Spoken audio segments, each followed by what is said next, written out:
Halo, lo, apa kabar? Assalamualaikum warahmatullahi wabarakatuh. Saya Hirsbun Arif, senang sekali bisa kembali jumpai Anda semua. Kita ngomongin apa nih ya? Ngomongin soal politik yang sekarang ini masih sangat sangat happening. Rame banget ini. Ini berkaitan dengan matahari kembar dan juga berkaitan dengan manuver yang dilakukan oleh Pak Jokowi dan para pengikutnya, para pendukungnya ya. Saya kira ini sulit ya kita untuk menepis adanya anggapan. Ini banyak sekali yang menilai ya, banyak kalangan yang bahwa situasi saat ini tengah genting, tapi diam-diam dia tidak muncul di permukaan. Kenapa mereka banyak yang menilai semacam itu, banyak pengamat menilai semacam itu karena ada banyak sekali fakta-fakta yang mendukung dugaan-dugaan semacam itu. Presiden Prabowo melalui Menteri Koordinator Pemberdayaan Masyarakat yang juga Ketua Umum Partai Kebangkitan Bangsa, Muhaimin Iskandar, meminta agar para menteri merapatkan barisan. Push, ini yang ngomong seorang purnawirawan jenderal ya. Dan kalau biasanya ya nggak berlebihan kalau menyebut ini berkaitan dengan mengantisipasi kemungkinan akan adanya serangan musuh ya. Kalau merapatkan barisan, nah begitu berarti kan akan ada musuh yang harus dihadapi. Sementara mantan Presiden Jokowi atau para pendukungnya lebih senang menyebutnya Presiden Republik Indonesia yang ketujuh, Insinyur Haji Joko Widodo, sejak hari Senin 21 April, 2 hari yang lalu itu sedang berada di Jakarta dan bertemu dengan sejumlah mantan menterinya yang sekarang tidak masuk ke kabinet lagi, dan kemudian juga dilanjutkan dengan pertemuan dengan para lawyernya. Nah, ini yang penting. Pernyataan Prabowo tentang tadi rapatkan barisan dan pergerakan Jokowi di Jakarta terjadi di tengah santernya isu matahari kembar. Ini matahari kembar ini, isu ini dipicu banyaknya para menteri yang ada di kabinetnya Pak Prabowo itu pada hari Lebaran kemarin. Dan ketika Pak Prabowo sedang pergi ke luar negeri itu, justru mereka sowan ke Jokowi dan ada yang secara terbuka menyatakan bahwa Jokowi itu adalah masih bosnya. Bahkan ada yang menyebut Jokowi itu adalah sebagai presiden. Ini kan jelas semacam pernyataan sikap yang terbuka bahwa mungkin terlalu berlebihan kalau tidak mengakui lagi Prabowo sebagai presidennya. Tapi setidaknya mereka mengkonfirmasi bahwa bos gua itu dua, bukan hanya Prabowo. Satunya lagi adalah Jokowi. Ya, ya ini yang kemudian membuat orang menilai ya ini ada matahari kembar. Sementara dari sisi Jokowi sendiri situasinya juga tengah tidak menguntungkan, tengah terpojok karena ini kan dia baru saja, coba bayangkan di rumahnya atau istana Kutai Utara dari Jokowi itu baru saja digeruduk oleh aktivis tim pembela ulama dan aktivis yang mempersoalkan keaslian ijazahnya. Dan jangan lupa besok itu soal ijazah Jokowi yang ijazah SMA-nya itu digugat di Pengadilan Negeri Solo dan besok itu mulai sidang perdananya. Besok itu Kamis ya, tanggal 24 April 2024.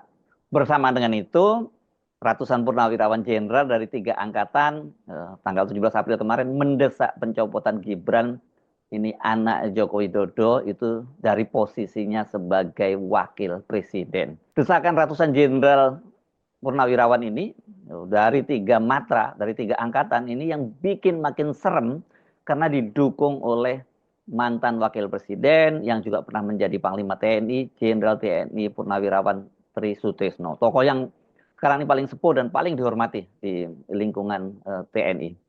Satu lagi sinyal buruk yang pasti ditangkap oleh Jokowi adalah dilujutinya peran Kepala Kantor Komunikasi Presiden, PCO Hasan Nasbi.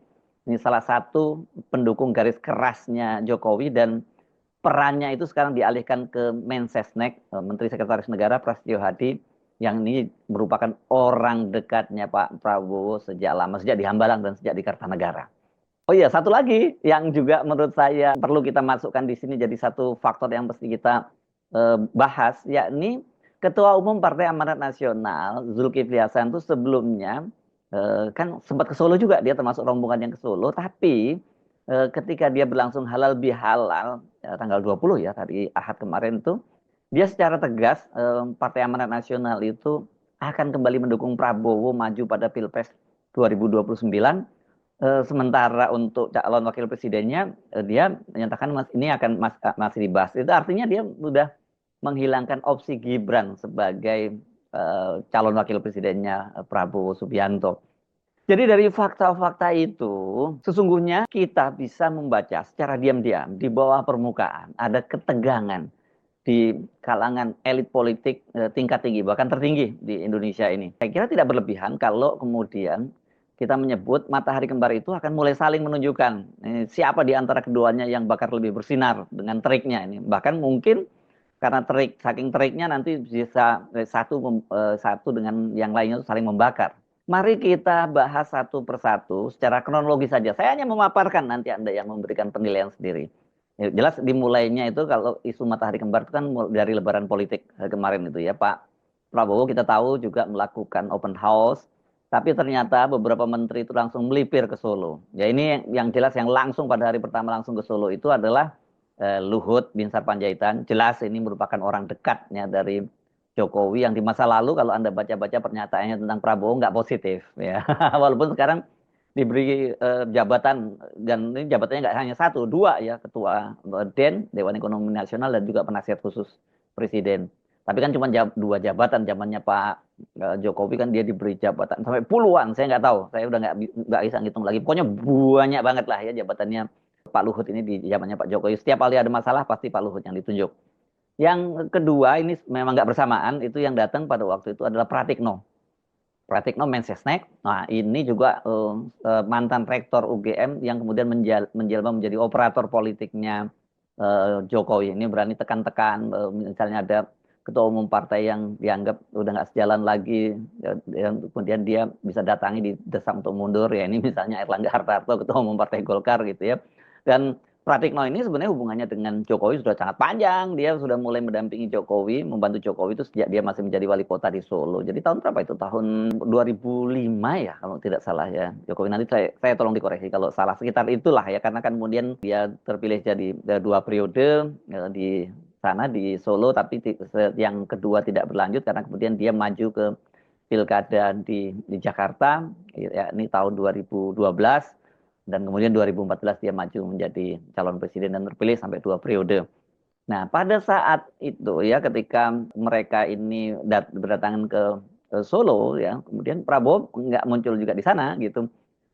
Dan ini kemudian banyak sekali menteri-menteri yang datang, ada seperti Sri Mulyani, kemudian juga Basuki yang sekarang jadi Basuki itu Menteri PUPR yang sekarang menjadi Kepala Otorita IKN, kemudian juga ini ada Zulhas termasuk, dan jelas Bahlil jelas karena Bahlil ini malah bikin geger karena dia kedapatan ketika berkunjung ke Solo bersama anaknya itu sowan itu dia menggunakan jet pribadi. Dan sementara kemudian setelah itu Prabowo malah keluar negeri melakukan kunjungan ke 5 negara tanggal 9 sampai 15 Agustus. Dia tidak ke Solo padahal dia sowan ke rumah Megawati. Nah, ini yang mulai kemudian banyak orang menilai wah ini udah mulai pecah kongsi ini. Memang benar Prabowo mengutus putranya Didit ke Solo pada hari pertama Lebaran. Tapi Didit sebelum berangkat ke Solo dia lebih dulu sowan ke Ibu Megawati juga gitu ya. Nah, ini peristiwa yang terjadi di Solo. Nah, yang paling banyak disoroti itu adalah ketika Pak Prabowo berada di luar negeri melakukan kunjungan ke 5 negara, yakni ke beberapa negara Timur Tengah dan Turki. Pada saat itu ada beberapa menterinya yang berkunjung ke Solo, dan yang paling banyak mendapat sorotan itu adalah Trenggono, Menteri Perikanan dan Kelautan, dan Menteri Kesehatan Budi Gunadi Sadikin. Ini dua-duanya menempati posisi yang sama, pos yang sama di dalam kabinetnya Jokowi Ma'ruf gitu ya. Mereka itu duanya tidak bersamaan. Datang ke Solo tanggal 11 April, hari Jumat. Jadi ini hari kerja. Nah, kalau tanggal 11 itu berarti Pak Prabowo masih ada di luar negeri ya, karena baru kembali tanggal 15. Yang menarik adalah pernyataan dari Trenggono yang dia menyatakan bahwa ya Jokowi itu bekas bosnya dan sekarang masih eh, jadi bosnya juga. Itu pernyataan dari Trenggono. Yang lebih mengejutkan adalah pernyataan dari Budi Gunadi Sadikin yang dia menyatakan bahwa Pak Jokowi itu adalah bosnya saya gitu. Orang Sunda kan kalau menyebutnya begitu kan, bukan bos saya tapi bosnya saya. Bingung ya kalau Anda nyimaknya, maksudnya bosnya itu saya atau dia gitu kan. Tapi orang Sunda biasanya bahasanya seperti itu. Dan yang lebih mengejutkan, dia menyebut Jokowi itu masih presiden. Karena dia menyatakan Bapak Presiden dan Ibu supaya tetap sehat, ya berdoa tetap sehat saja. Orang bertanya-tanya, ini apa maksudnya dua orang ini ya? Dan ini jelas kalau dari sisi politik ini merupakan sinyal politik yang tidak baik begitu ya. Karena kita tentu kemudian kaitkan dengan peristiwa-peristiwa berikutnya ini. Tanggal 15 dan 16. 15 itu aktivis dan alumni menggeruduk UGM, mempertanyakan keabsahan dari ijazahnya Jokowi. Ini bukan hanya kalangan luar tapi juga para alumni UGM. Ya, kita tahu seperti orang seperti Dr. Rismond Sianipar, kemudian Dr. Roy Suryo dan dokter ya ini Dr. Tifa yang kemudian bertemu dengan rektorat dan dengan dekanat dari Fakultas Kehutanan, tapi juga ternyata di situ banyak orang-orangnya, teman-temannya Jokowi kan gitu ya. Tanggal 16 itu giliran TPUA itu datang ke rumahnya Jokowi di Solo.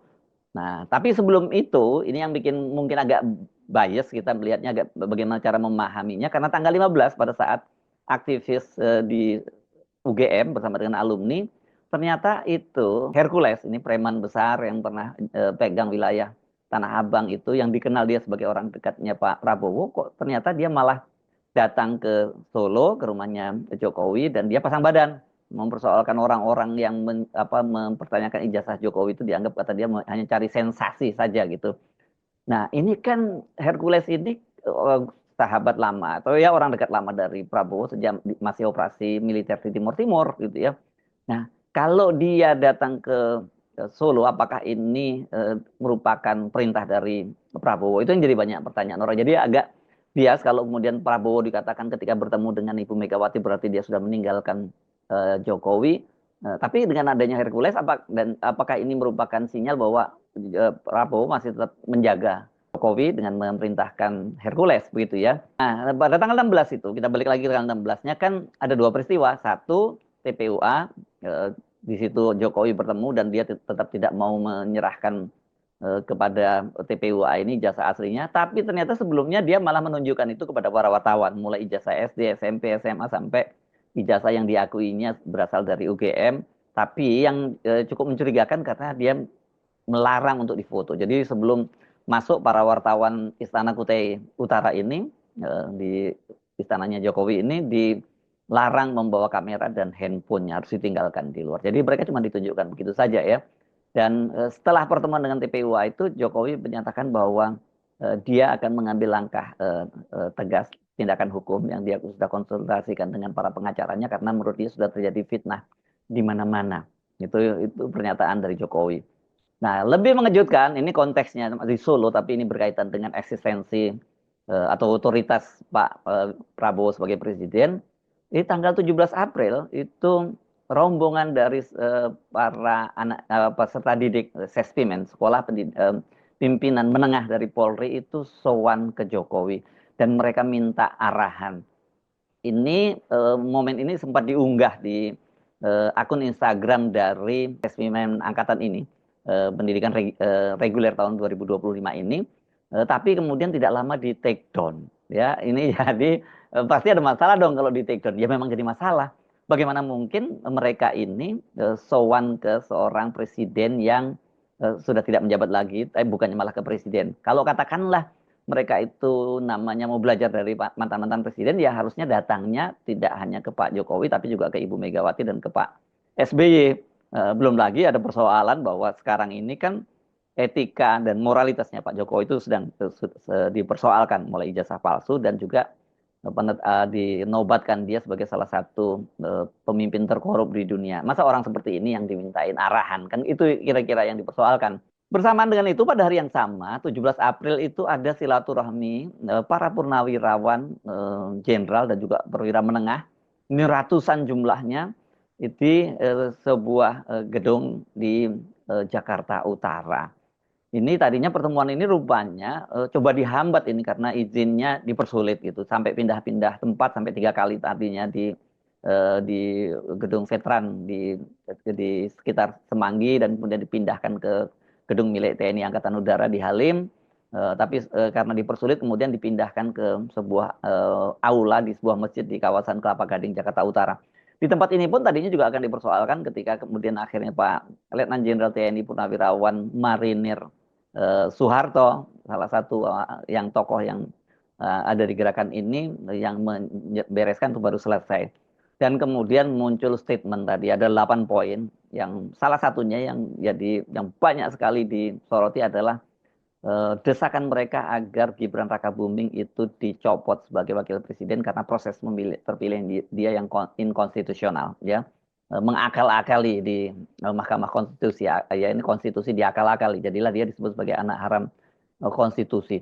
Pernyataan ini gemanya itu menghentak, ya, dan nggak boleh dianggap main-main karena yang menandatangani pernyataan itu terdiri dari satu orang mantan wakil Panglima TNI, yakni Pak Faru Rozi, kemudian ada 3 orang kepala staf dari 3 angkatan, ini jenderal semua. Yang pertama adalah Jenderal TNI Tiasno Sudarto, ini purnawirawan, mantan kepala staf TNI Angkatan Darat. Kemudian ada Marskal Hanafi Asnan, mantan kepala staf TNI Angkatan Udara, dan juga Laksamana TNI Purnawirawan Slamet Subianto. Ini adalah mantan kepala staf TNI Angkatan Laut. Jadi ini benar-benar sampai sekarang itu membuat geger berita itu, ya. Dan ya kalau ada masih kaitannya dengan Gibran ini juga, ini pada hari Sabtu tanggal 19 April kemarin kan Gibran itu membuat konten di channel YouTube pribadinya. Dia bicara tentang bonus demografi dan juga soal fenomena film animasi Jumbo yang sekarang sedang jadi box office. Yang cukup mengagetkan itu ternyata terjadi gerakan dislike atau tidak menyukai, itu tombol jempol yang ke bawah begitu. Sementara yang like itu sangat sedikit, ya. Saya dapat chat tadi malam katanya itu sudah sampai hampir 90.000 orang yang menyatakan dislike, kemudian atau itu 92% yang menyatakan nggak suka, sementara yang suka cuma berapa ya, cuma 7.000 sekian atau sekarang udah jadi 9 ribuan. Dan dipastikan itu pasti ada pengerahan para buzzer, ya, tidak organik begitu. Nah, karena kenapa saya nggak bisa lihat langsung karena dislike-nya itu sekarang sudah disembunyikan. Tapi ini dari sini saja menunjukkan bahwa di satu sisi ada para jenderal mendesak Gibran itu supaya dimakzulkan, kemudian di publik di kalangan netizen ternyata memang Gibran adalah figur yang tidak disukai. Ini pasti membuat Pak Jokowi resah dan gelisah gitu, ya, karena Pak Jokowi tentu saja berharap kalau bisa Gibran itu akan jadi presiden. Ya kalau secara normal tuh nanti pada tahun 2029 melalui Pilpres, syukur kalau bisa lebih cepat gitu dengan menggantikan Prabowo di tengah jalan. Nah, pada tanggal 17 ada peristiwa lain, yakni Menteri Sekretaris Negara Prasetyo Hadi itu dia mengumumkan bahwa dia ditunjuk oleh Presiden Prabowo untuk menjadi juru bicara. Kata dia sih untuk bantu-bantu ketua kantor komunikasi kepresidenan Hasan Nasbi begitu, ya.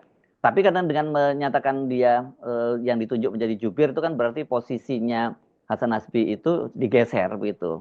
Dan setelah itu muncul isu Hasan Nasbi mundur, tapi dia membantahnya gitu. Nah, tanggal 20 April itu ada peristiwa menarik. Ada dua setidaknya peristiwa menarik, ya. Dua-duanya itu halal bihalal. Pertama, yang tadi saya sebutkan, ada halal bihalal di internal Partai Amanat Nasional yang secara tegas di situ menyebutkan Zulkifli Hasan bahwa PAN itu mendukung kembali Prabowo sebagai calon presiden pada tahun 2029. Alasannya apa? Karena program-program kerja dari Prabowo itu PAN banget gitu, dan dengan mendukung Prabowo dia berharap nanti bisa masuk 4 besar pada pemilu legislatif tahun 2029. Soal Wapres, nah kata dia itu akan dibicarakan kembali. Artinya ini kan penolakan secara halus yang mereka tidak akan lagi mengusung Gibran sebagai wakil presidennya, apalagi sebagai presiden. Kemarin-kemarin mereka terpaksa mengusung Gibran sebagai wakil presiden kan disandra oleh Pak Jokowi, takut dengan Pak Jokowi. Pada waktu itu PAN kan sesungguhnya menyalonkan Erick Thohir sebagai calon wakil presiden mendampingi Prabowo Subianto. Pada hari yang sama, itu tanggal 20, itu hari Ahad, tanggal 20 April itu Ketua Umum PKB yang sekarang menjadi Menko Pemberdayaan Masyarakat Muhaimin Iskandar menyelenggarakan halal bihalal para menteri. Prabowo sebenarnya Presiden Prabowo juga diundang tapi nggak bisa hadir dan kemudian Pak Prabowo tuh menelpon ke Muhaimin minta maaf dia tidak bisa hadir tapi pesannya dia minta agar para menteri kabinet itu merapatkan barisan. Pernyataan inilah yang kemudian menimbulkan spekulasi, ada yang menyebut wah ini ada musuh yang akan menyerang gitu ya sehingga minta dirapatkan barisannya. Dan orang kemudian mengkait-kaitkan juga dengan isu matahari kembar gitu dan juga kedatangan para menteri di dalam kabinet Prabowo ke Solo gitu ya. Mensesnek Prasetyo yang menjadi juru bicara baru membantah ada perpecahan itu. Kata dia ya itu biasa pesan dari Pak Prabowo yang menggunakan kata rapatkan barisan. Apalagi kan Pak Prabowo ini latar belakangnya militer jadi dia menggunakan idiom-idiom militer dan dia juga membantah adanya matahari kembar. Jadi dia tidak minta agar jangan dikaitkan dengan kunjungan para menteri ke Solo itu sebagai sebuah sikap balelo terhadap Prabowo itu kata Prasetyo gitu ya. Nah, tetapi kemudian pada hari Senin kemarin tanggal 21 April Jokowi itu terbang di Jakarta. Ini kelihatannya bukan sekedar kangen-kangenan dengan cucu-cucunya karena wartawan kemudian mendapati sebuah pertemuan yang digelar oleh Jokowi itu di sebuah restoran di kawasan Menteng, Jakarta Pusat. Dia bertemu dengan 3 orang menterinya, mantan menteri bersama dia itu yang sekarang tiga-tiganya itu tidak lagi masuk di kabinetnya Pak Prabowo. Yang datang itu Menteri Budi Karya, ya Budi Karya Sumadi. Ini menteri waktu itu terakhir dia sebagai Menteri Perhubungan, gitu ya. Dan ini sama-sama alumni UGM. Dan Budi Karya ini sangat dekat dengan Pak Jokowi ketika Pak Jokowi menjadi gubernur di Jakarta dan dia kan salah satu petinggi juga di Pemprov DKI Jakarta. Dan kemudian ada Teten Mas Duki. Ini sebenarnya tadinya aktivis LBH yang kemudian masuk ke PDIP, tapi dia sangat dekat dengan Pak Jokowi karena pada periode pertama Pak Jokowi itu dia ditunjuk menjadi Kepala Staf Kepresidenan KSP dan kemudian terakhir dia menjabat sebagai Menteri Koperasi di eranya Koperasi dan UMKM ya di eranya Pak Jokowi. Satu orang lagi adalah Wisnu Tama. Wisnu Tama ini adalah mantan dirut Net TV yang ini Anda tentu masih ingat ketika gelaran-gelaran Asian Games kalau tidak salah. Dia ini yang membuat event Pak Jokowi menggunakan motor gede gitu dan di situ dia digambarkan bagaimana dia sebagai seorang hero gitu ya. Pokoknya kalau gelaran-gelaran seperti ini yang memang Wisnu Tamanya jago gitu ya. Kan tapi dia sempat jadi menteri Parekraf kemudian di reshuffle digantikan oleh Sandiaga Uno. Ini satu paket Pak Prabowo dan Sandi masuk ke kabinet. Semula dia mau dijadikan dubes Amerika Serikat, tapi sampai sekarang ternyata belum dilantik. Dan kelihatannya pemerintahan Prabowo juga tidak akan melantik Wisnu Tama sebagai duta besar. Saya mendengar kabar sebenarnya yang akan dilantik itu adalah figur yang pernah jadi duta besar di Amerika, yakni Lutfi. Ini gengnya Erick Thohir dan kawan-kawan ya, yang akan dilantik menjadi duta besar di Amerika. Tapi kok sampai hari ini juga belum ada kabar pelantikannya. Nah, setelah bertemu dengan 3 orang menterinya ini, Jokowi bertemu dengan lawyernya ini, ya saya kira kaitannya dengan soal kasus di ijazah palsu itu. Ini rasanya jarang ya Jokowi atau belum pernah setidaknya Jokowi kemudian melakukan konsolidasi semacam ini dengan para mantan-mantan menterinya gitu ya. Nah, kemarin itu bersama dengan Jokowi bertemu dengan melakukan konsolidasi dengan para mantan pembantu dekatnya itu tanggal Selasa tanggal 22 April Prasetyo Mensesnek ini ternyata dia mengumumkan bahwa 2 orang wakil menteri itu bakal memperkuat posisi dia sebagai jubir. Ini bantu-bantu banyak banget ya. Tapi dia membantah bahwa Hasan Nasbi itu direshuffle gitu. Jadi walaupun perannya diambil alih tapi kemudian nggak direshuffle ini kayak disebut oleh orang Medan nyebutnya dia dalam posisi sebagai STM ini apa sibuk tak menentu gitu. Nggak jelas karena perannya gitu ya. 2 orang yang masuk itu adalah Anggaraka Prabowo yang sekarang jadi Wamenkominfo DG. Ini jelas ini sama seperti Prasetyo adalah orang dekatnya Pak Prabowo yang ada lingkungan Kertanegara dan Hambalang karena dia sebelumnya pernah menjadi sekretaris pribadi Pak Prabowo, kemudian menjadi direktur kampanye tim pemenangan Prabowo dan pada waktu itu dia dikenal memiliki sebuah media berbahasa Inggris Indonesian Observer. Beberapa kali tulisan saya diminta pada waktu itu untuk diterjemahkan dalam bahasa Inggris dan dimuat di Indonesian Observer. Ini Anggaraka nih, Mas Angga ya. Satu lagi yang masuk adalah Juri Ardiantoro. Juri Adriantoro kalau lihat track recordnya, juri ini sekarang kan Wakil Menteri Sesnek, wakilnya Prasetyo. Dia ini aktivis dari Universitas Negeri Jakarta, tepatnya dia aktivis NU, Nahdlatul Ulama, dan cukup dekat sebenarnya dengan Jokowi, karena dia masuk di pemerintahan Jokowi itu menjadi salah satu staf di kantor staf presiden gitu. Ini di eranya Jokowi. Saya sudah paparkan fakta-faktanya secara kronologis. Dari fakta-fakta itu, Anda silahkan simpulkan sendiri. Apakah betul ini Pak Prabowo itu menyatakan rapatkan barisan itu karena ada musuh yang sedang menyerbu? Apakah situasinya itu sedang sangat genting? Dan apakah dua matahari kembar itu sekarang ini sedang bersaing dan kemudian mereka mulai saling menegasikan di antara satu dengan yang lainnya? Saya Arsbun Arif, sampai jumpa lagi. Wassalamualaikum warahmatullahi wabarakatuh.